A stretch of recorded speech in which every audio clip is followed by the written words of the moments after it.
My name is Avery Collins. I'm 29, and at my housewarming party, my sister Jenna marched in dragging 2 suitcases across the floor. Her husband followed smirking as she declared, "Mom said we can live here." The laughter cut short, glasses froze midair, and the playlist stuttered into silence. Then, my phone buzzed Mom's message, "Don't make a scene." My fingers pressed against the watch my grandfather left me heartbeat loud in my ears. What they didn't know was that one message, one recording was already waiting to shatter everything. I grew up in a house where silence meant survival. The kitchen light was always too bright, reflecting off the linoleum while Mom clattered dishes louder than her words. I was the older child, the one who cleared plates, took out the trash, and apologized for things I didn't do. Jenna was 3 years younger, and somehow she never had to lift a finger. When she spilled grape juice across the carpet, Mom just sighed and told me to fetch a towel. "You're better at this anyway," she'd say, and Jenna would grin, her little hands still sticky. I wanted to protest, but Grandpa Harold would catch my eye from the armchair. A small shake of his head. Later, when Mom and Jenna were busy, he pressed a box into my palm. Inside was his old watch, heavy, scratched, still ticking. "Keep your own time, Avery," he whispered. "Don't let anyone else run your clock." The watch was too big for my wrist then, but I wore it anyway, hiding the band under my sleeve at school. It became my shield, my secret reminder that I had a life outside that kitchen. Still, every slight left a mark. Birthdays were the worst. Jenna always got the big gifts, like the pink bike with a bow on the handlebars. I unwrapped socks and a book of puzzles. "You're the smart one," Mom told me, as though practicality was a prize. Everyone clapped for Jenna's wobbly ride down the driveway. I stayed behind, watching from the window, puzzle book unopened. I didn't know it then, but the balance of giving and taking in that house would become the fight of my adult life. High school only sharpened the lines already drawn at home.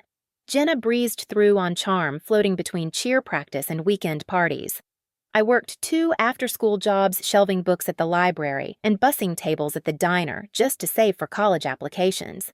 On my 16th birthday, Mom handed me a thin envelope. Bus pass for the semester, she said, already turning away. The same week, Jenna got a used Honda Civic, complete with a ribbon tied across the hood. "Don't be jealous," Mom warned, catching the flicker in my eyes. "You're independent. You don't need extras." Thanksgiving that year, the dining room echoed with relatives praising Jenna's bubbly energy. "She's the sunshine of this family," Aunt Carol announced. My plate was already cleared. I'd spent most of dinner refilling glasses, making sure the pies didn't burn. "You've always been the responsible one," Mom added. Everyone nodded like it was a compliment. I swallowed the dry lump of pride and resentment and smiled. Later, while scraping dishes in the sink, Grandpa Harold stood beside me. He didn't say much, just rested his hand briefly on my shoulder, eyes soft. That was his way of saying he saw me. I thought about the watch hidden in my nightstand drawer upstairs. The tick-tick in my memory felt louder than the clatter of silverware. When college came, I left with 2 suitcases and a scholarship. Jenna tried a semester at community college, dropped out, then floated into failed business ventures. Mom always had an excuse ready. She just hasn't found her path yet. I paid rent in cramped apartments, counted tips to make tuition deadlines, and mailed money home when the electricity bill mysteriously landed in my name. I didn't know it then, but each bill, each drained paycheck was building a paper trail I would someday need. By the time I landed my first real job in Chicago, exhaustion was stitched into my bones. I worked late nights drafting designs fueled by cheap takeout and the quiet thrill that maybe I was finally building something of my own. Then, the email came, year-end bonus. Enough to cover a down payment if I combined it with the savings I'd hoarded for years. Signing the papers for the townhome felt like touching freedom itself. I stood in the empty living room's sunlight, bouncing off bare walls, and promised myself no one could take this from me. Still, old habits lingered. Mom called the next day, asking if she could temporarily list the water bill under my name, just until she sorted out Jenna's paperwork. My stomach tightened, but I heard myself agree. When the bill arrived, it was twice what I expected. I paid it anyway. Jenna visited once that month. She flopped onto my new couch shoes still on and laughed. "This place is perfect. I could totally see Trent and me living here." She said it like a joke, but her eyes lingered too long on the master bedroom door. I brushed it off, but later that night, while adjusting the strap of Grandpa's watch, I felt that old chill like time was ticking towards something I couldn't name yet. 6 months later, my phone buzzed with a group chat message. Excited for the housewarming, Jenna replied with a string of emojis and dibs on the master suite. Relatives sent laughing faces. My chest tightened, but I typed nothing. Naomi teased me at work. Record everything, Avery. House tours, house parties, it's gold. She didn't know how right she was. The night before the party, I walked through each room checking the doorbell camera, testing the locks, breathing in the faint scent of fresh paint. I wanted to believe this house was untouchable, but the watch ticked steady on my wrist, and I couldn't shake the feeling that something was already moving against me. The morning after my housewarming, I sat in my quiet living room with paper cups still scattered on the counter and the faint smell of spilled wine clinging to the air. My phone buzzed with photos from guests, but all I could think about was the sound of Jenna's suitcase wheels scraping across my hardwood. I opened the doorbell app first. The footage popped up instantly. There was Jenna tugging her suitcase, Trent trailing behind, smirking like he already owned the place. I clicked forward. A few hours later, after most guests left, Trent wandered back outside. He tugged at the garage handle, glanced over his shoulder, then tried again. I could hear my own sharp breath echo in the empty room as the lock clicked stubbornly shut on the video. I downloaded the clip, saved it to the cloud, and copied it onto a USB drive. I wrote the date on a Post-it and stuck it to the side. Chain of custody clean airtight. Still proof of trespassing wasn't enough. Jenna would twist the story Mom would back her, and somehow I'd become the ungrateful one. I needed to show money who paid what, when, and how. I pulled my bank statements, scrolling through years of deposits and withdrawals. There it was, the direct deposit from my firm, the bonus that pushed me over the edge, and the wire transfer into the title company's account. Every dollar had my name on it. Then I opened an email Whitaker had sent months earlier when Grandpa's scholarship trust ended.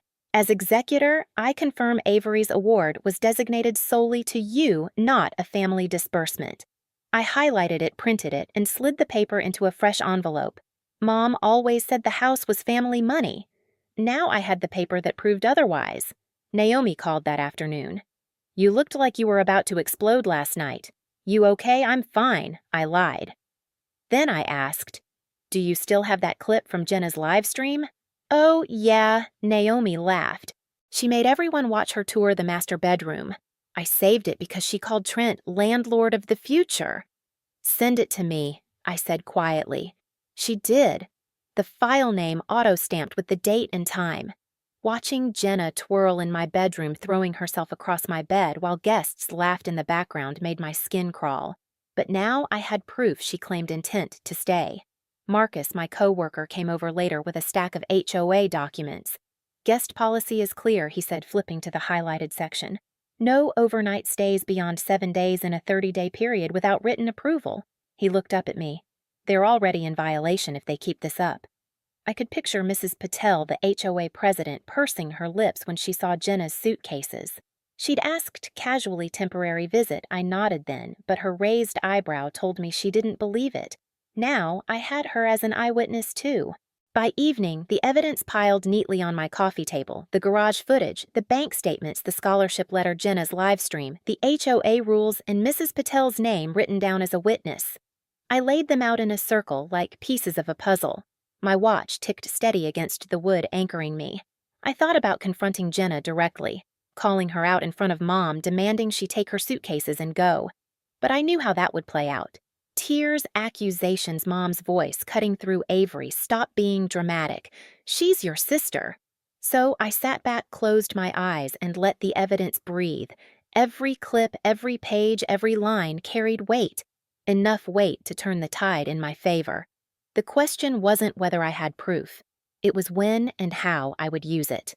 That night, as I packed the USB into a small velvet pouch, I whispered to myself, I finally have enough to make it public.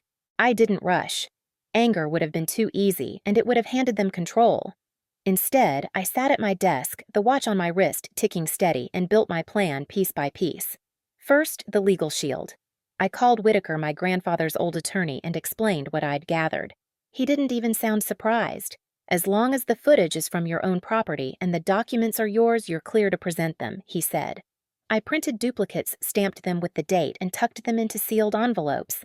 Every piece of proof now had a paper trail. Next, logistics. I reserved the HOA community room under the title Guest Policy Clarification. Neutral. Undeniable. Naomi offered to run the iPad with the footage plus a backup Bluetooth speaker in case anyone tried to cut the sound. Marcus prepared a short speech, quoting the bylaws word for word. Mrs. Patel agreed to chair the meeting official impartial exactly what I needed. Then I planned the bait. Jenna couldn't resist an audience, especially if she thought she was winning. I told her casually there'll be a toast about room assignments at the HOA gathering. She lit up convinced I was caving. That alone told me she'd show up Trent in tow. And Mom, she'd never miss a chance to play peacemaker. I rehearsed in my living room, walking through each move. Place the iPad, wait for the denial, drop the clip, present the documents, then calmly let Whitaker and Mrs. Patel confirm what the law already said. I even ran a second scenario. If Jenna stormed out mid-meeting, Naomi would be waiting at the exit with printed stills to hand the crowd. As I stacked the envelopes in my bag, I touched the watch again. Its scratched surface felt steady under my thumb. I wouldn't raise my voice. I wouldn't need to. The HOA room smelled faintly of coffee and old carpet, its fluorescent lights buzzing overhead. Folding chairs lined up in rows filled with neighbors who thought they were attending a dull policy talk. Jenna swept in late, dragging Trent behind her, her heels clicking like she owned the place. She spotted the crowd and beamed, whispering something to Mom that made them both laugh. I sat at the front, my bag at my feet, the watch heavy on my wrist. When Mrs. Patel tapped the mic, the room hushed. Tonight, she began, "We're here to clarify residency rules." Jenna raised her hand before the agenda even started. "We're family," she announced. "Avery's house is our home, too." "Right, Mom." Mom nodded, smiling tightly. "It's just siblings sharing." "No harm in that." Murmurs rippled through the crowd. I stood slowly pulling the iPad from my bag, setting it gently on the table. "Let's check the facts," I said. My voice was steady, almost too calm.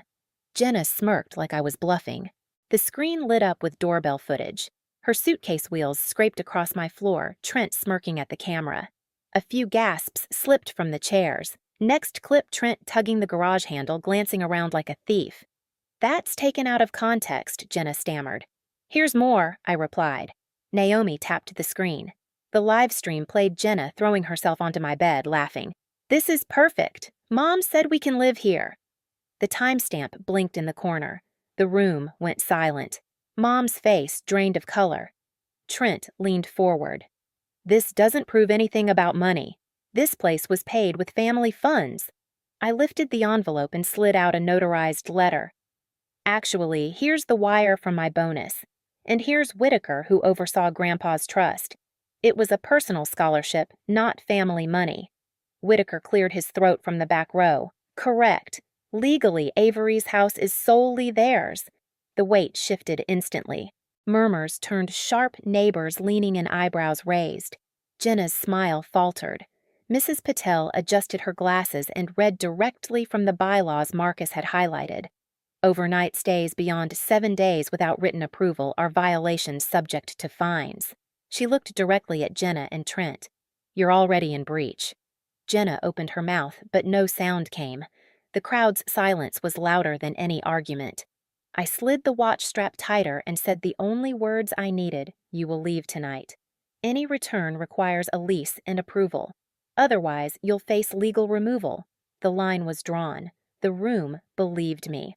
They left in silence that night, suitcases dragged back out under the fluorescent glare of the HOA hall. Trent muttered curses under his breath, Jenna's face blotchy red.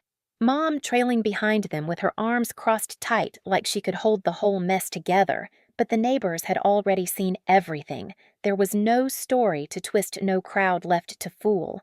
The next morning, Mrs. Patel slipped a copy of the HOA violation notice into my mailbox.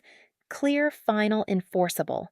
Whitaker followed with a formal letter confirming my sole ownership. I boxed Jenna's leftover clothes and books, shipped them to Mom's address, and kept a signed inventory. No drama, no shouting. Just done. The fallout spread fast. Relatives stopped commenting in the family group chat. Aunt Carol went quiet. At work, Marcus clapped my shoulder and said, "Clean, precise. You did it." For me, the real change was inside. My hand didn't shake when I buckled Grandpa's watch that morning. The tick felt steadier, lighter somehow. I sent one last message to Mom. Any contact about me or my home must be in writing, through email only. Then I closed the door and locked it. 3 months later, the house finally felt like mine. Morning light streamed through the blinds as I brewed coffee, the scent filling rooms that no longer echoed with tension. Naomi stopped by with her camera filming a cheerful mini-home tour for fun. Marcus leaned against the counter, already sketching plans for our next project. It felt normal, quiet, steady mine. The watch sat in my dresser now, not on my wrist. I didn't need it every day anymore, but I still wound it on Sundays, letting the tick remind me of where I came from. A text from Mom blinked on my phone. "Can we talk properly?" I exhaled calm. This time, the decision would be mine. Family should never be a weapon, and boundaries aren't betrayal, they're survival. I learned that protecting my space meant protecting my peace, even if it cost me blood ties. What about you? Have you ever had to draw that line with family? Share your story below, and if this hit home, subscribe so you don't miss the next one.